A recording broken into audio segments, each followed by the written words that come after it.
Salut tout le monde, c'est Magic Expliqué. Alors aujourd'hui je suis super content de vous retrouver pour une nouvelle vidéo où je vais vous apprendre à réaliser une fausse coupe. Donc je vais passer tout de suite à la démonstration de la coupe et ensuite aux explications. Allez, c'est parti.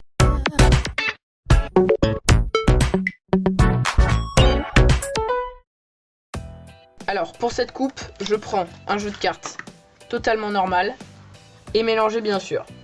J'ai placé en première position l'as de pique. Voilà, regardez bien.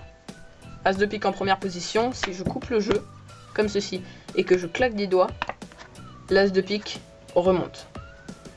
Regardez, je peux recommencer. As de pique toujours en première position. Si je coupe le jeu comme ceci et que je claque des doigts, l'as de pique remonte. Et bien sûr, il n'y a qu'un seul as de pique dans tout le jeu. Voilà, donc on passe tout de suite aux explications de cette manipulation de cartes.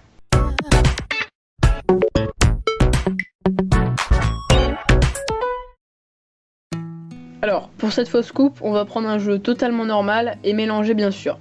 Donc avant de commencer, il faut savoir que cette fausse coupe ne change rien à l'ordre du jeu, donc elle sera très utile dans beaucoup de tours de magie. Alors, dans la démonstration, je vous ai montré deux façons de la faire, celle-là et celle-là. Voilà. Donc on va déjà apprendre à faire celle-là. Donc pour ce faire, c'est très simple, hein. On va tenir le jeu comme ceci. Donc dans la position de la donne. Alors petit rappel, c'est dans la main gauche pour les droitiers et dans la main droite pour les gauchers.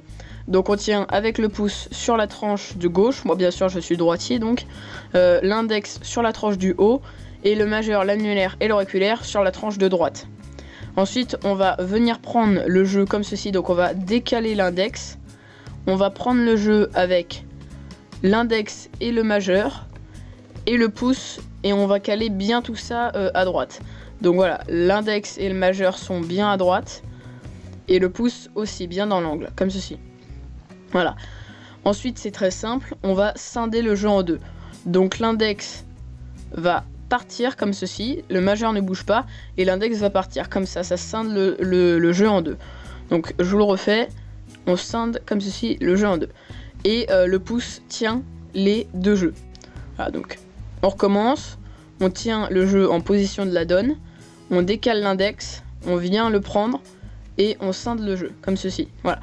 Ensuite, on peut venir le prendre avec une pince, comme ceci, donc avec le côté du pouce et l'index, comme ça, voilà. On prend le jeu et on peut se mettre en position de la donne. Ce qui fait qu'on est dans cette position-là. On a un jeu, le jeu donc du dessous, qu'on tient avec le pouce et le majeur, et le jeu du dessus qu'on a récupéré en position de la donne. Maintenant c'est très simple, on n'a plus qu'à taper avec le jeu du dessous sur le jeu du dessus, reposer le jeu du dessous, reprendre avec la main, avec l'autre main le jeu du dessus et reposer le jeu du dessus au-dessus tout simplement. Voilà, ce qui fait vraiment que ça change absolument rien à l'ordre du jeu. Voilà, donc je vous le refais une dernière fois.